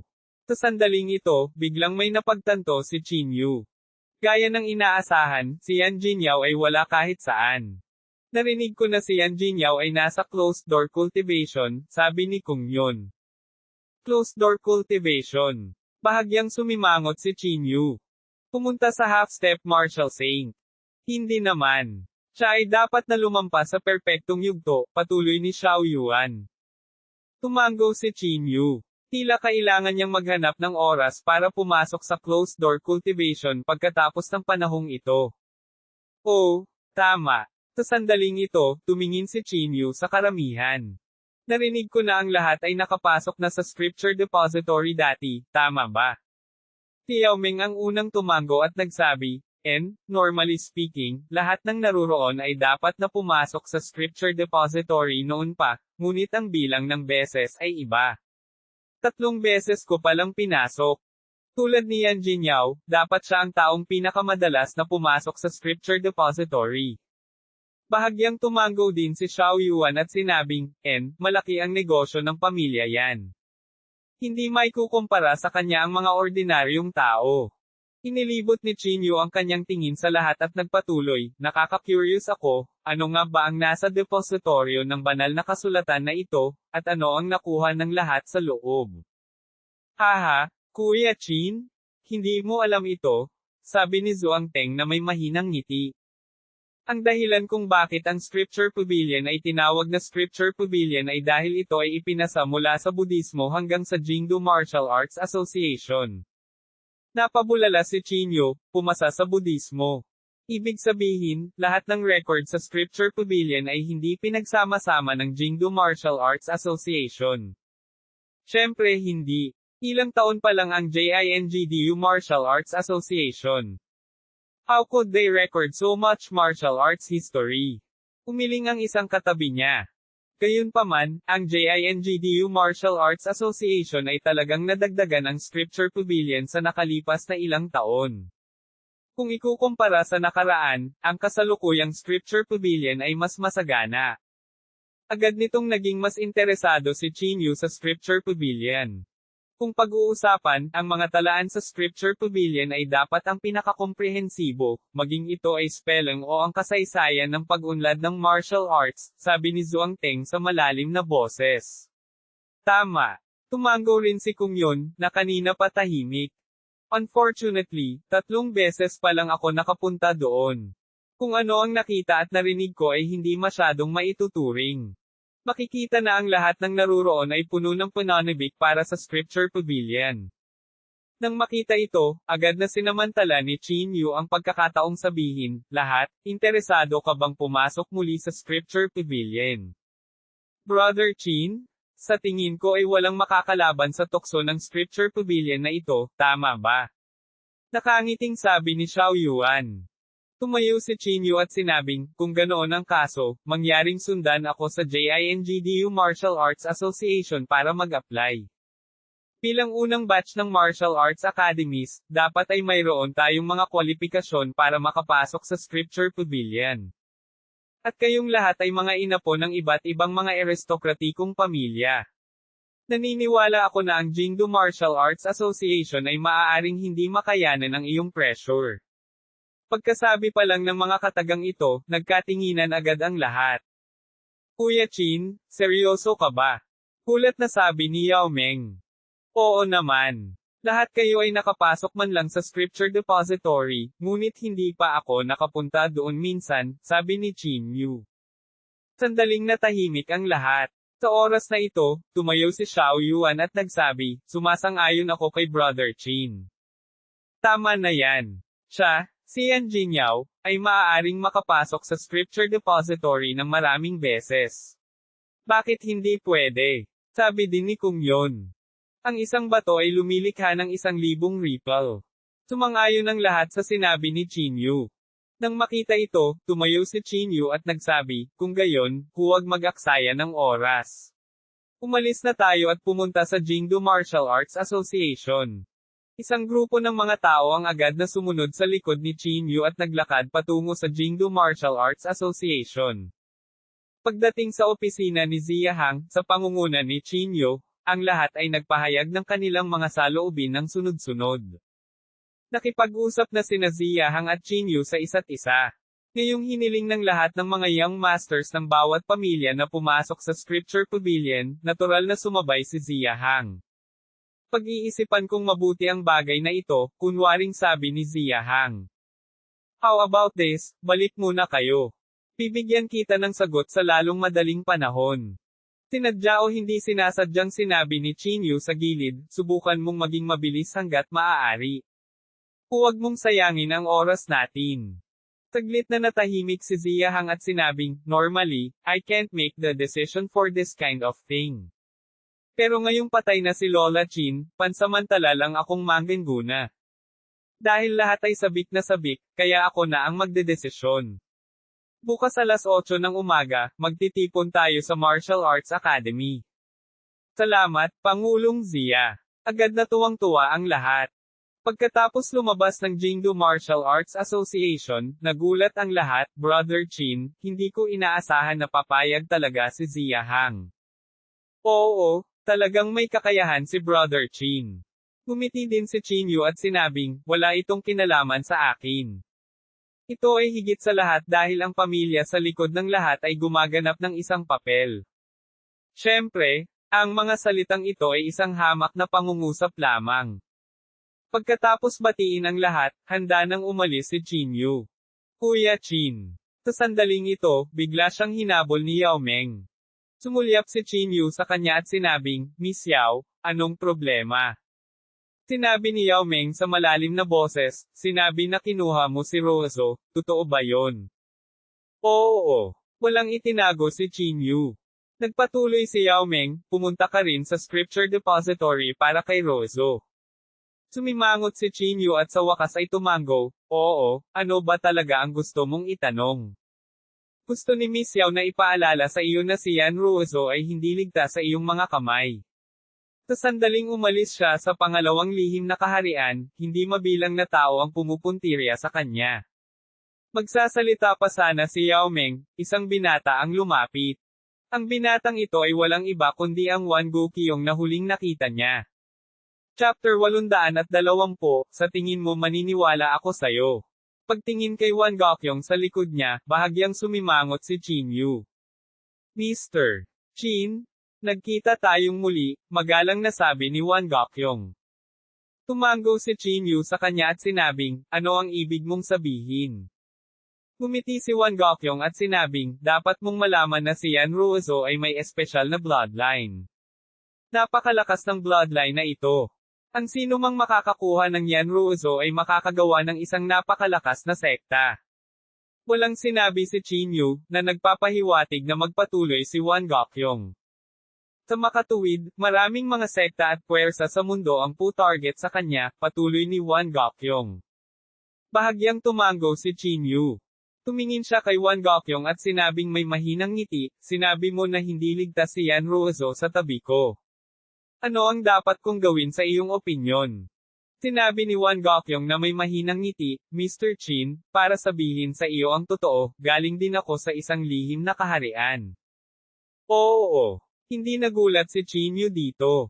Nagpatuloy si Wan Guqiong, ang pinakaligtas na bagay ay dalhin siya sa isang lihim na kaharian. Siyempre, kung payag si Mr. Qin, maaari kang sumama sa akin. Sa sandaling sinabi niya ito, ang impresyon ni Qin Yu kay Wan Guqiong ay lubhang nabawasan. Hindi makapaniwala si Qin Yu sa Wan Guqiong na ito. At saka, hindi naman magkamag-anak ang dalawa, kaya paano siya magiging mabait para tulungan siya. Hindi na kailangan, sabi ni Qin Yu nang walang pag-aalinlangan. Ngumiti si Wan Guqiong at sinabing, Mr. Qin, nag-aalala ka ba sa akin? Magkaibigan kami ni Miss Yao. Oo, mapagkakatiwalaan si Mr. Wan, sabi din ni Yao Meng. Bahagyang ipinikit ni Qin Yu ang kanyang mga mata.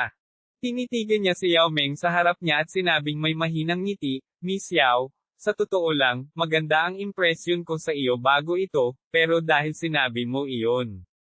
Paumanhin, mas mabuting layuan mo ako sa hinaharap. Pagkatapos sabihin iyon, tumalikod si Qin Yu at umalis. Isang bakas ng pagkagulat ang sumilay sa magagandang mata ni Yao Meng. Taglit siyang nag-alinlangan at saka mabilis na naabutan siya. Mr. Qin, sa tingin mo ba ay nagnanasa ako sa dugo ni Ruozo? Bahagyang napasimangot si Yao Meng. Importante ba kung totoo o hindi? Gumisi si Qin Yu. Itinaya ko ang aking buhay para ilabas si Ruozo. Sa tingin mo ba ipagkakatiwala kita sa kanya? Mr. Qin, hindi mo naiintindihan ang kahulugan namin. Sumunod si Wan Guqiong. Nais kong bigyan ka noon ng tirahan. Matapos mawala ang iyong martial saint power, hindi ka pababayaan ng Jingdu Martial Arts Association. Gumisi si Qin Yu, huwag kang mag-alala tungkol dito. May sarili akong countermeasures. At saka, binabalaan ko kayo, pinakamahusay na huwag magkaroon ng anumang ideya tungkol kay Yan Ruozo. Hanggat may mga taong sangkot kay Yan Ruozo, hindi ko bibitawan ang sinuman sa kanila. Nagkatinginan sina Wan Guqiong at Yao Meng at natahimik saglit. Pagkatapos bumalik ni Qin Yu, kinuha niya ang kanyang telepono at tinawagan ang mustache man. Paano na? Handa na ba ang iyong teleportation array? Tanong ni Qin Yu. Pamulong ang bigot, hindi naman ganoon kabilis. Wait lang. Pagkasabi niyon ay galit na ibinaba ng mustache man ang telepono. Nakaupo si Qin Yu sa malaking mansyon na ito, nakakaramdam ng kaunting pag-aalala. Pakiramdam niya ay hindi ganoon kadali ang mga bagay. Sa sandaling ito, biglang naramdaman ni Qin Yu na may lumitaw na figure sa labas. WHO. Nagmamadaling tumayo si Qin Yu, at biglang sumabog ang kanyang panloob na chi. Sa isang sulyap, nakita niyang naglalakad si Blackie. Kumunat ang noo ni Qin Yu. Naglakad siya pasulong at sinabing, sawa na lumulunok ng langit. Nandito ka ba para sa paghihiganti? Malamig na sabi ni Blackie, bagaman hindi kita gusto, nasasabi ko ang tama sa mali. Ang taong pumatay kay Lola Qin ay ang Jingdu Martial Arts Association, hindi ikaw. Sinabi ni Chinyu na kalahating biro at kalahating seryoso, mukhang minsan ang mga hayop ay may mas gulugod kaysa sa mga tao. Hindi pinansin ni Blackie ang pangungusap na ito. Malamig niyang sinabi, ayaw mo ba ng inner core? Ha? Ano ang ibig mong sabihin? Bakas ng pagkagulat ang bumungad sa mukha ni Chinyu. Malamig na sabi ni Blackie, maaari kitang ihatid upang hanapin ang panloob na kaibuturan. Hindi mo ba sinabi sa akin ang address noong nakaraan? Tanong ni Chinyu. Umiling si Blackie at sinabing, nagsinungaling ako sa'yo last time. Casual din akong gumawa ng address. Nang marinig iyon, hindi maiwasan ni Chinyu na makaramdam ng kaunting galit. Maaari kitang dalhin upang mahanap ang panloob na core, ngunit mayroon akong isang kondisyon, sabi ni Blackie sa malalim na boses. Umupo si Chinyu at bahagyang tumango. Magsalita ka. Hinaikit ni Blackie ang kanyang mga mata at sinabing, kapag inatake mo ang Jingdu Martial Arts Association.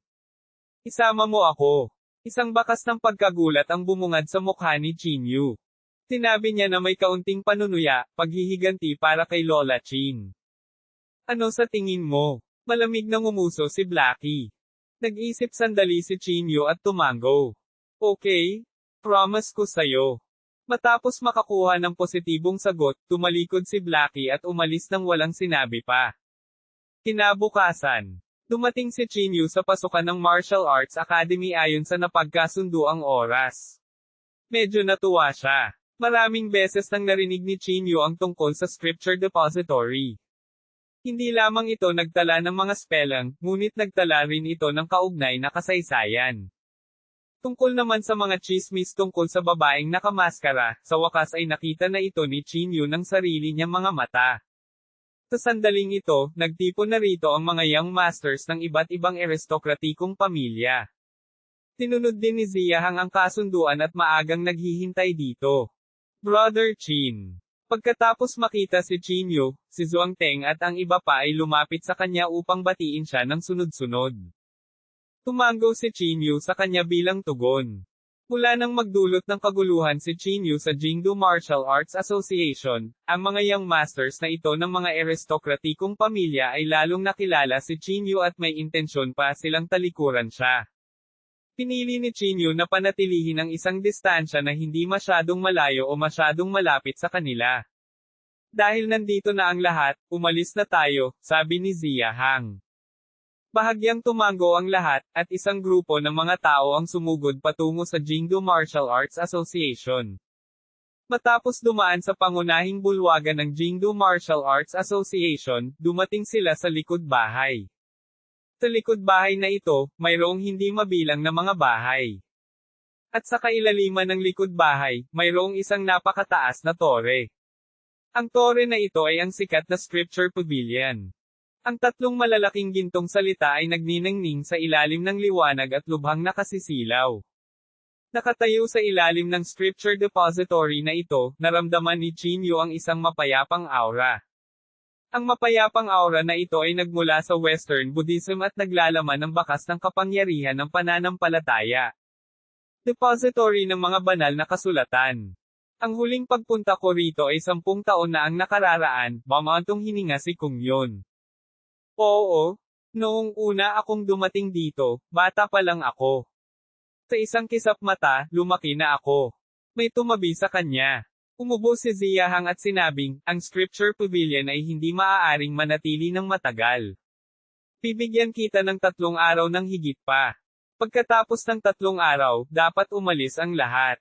Naiintindihan mo ba? President Ziya, huwag kang mag-alala.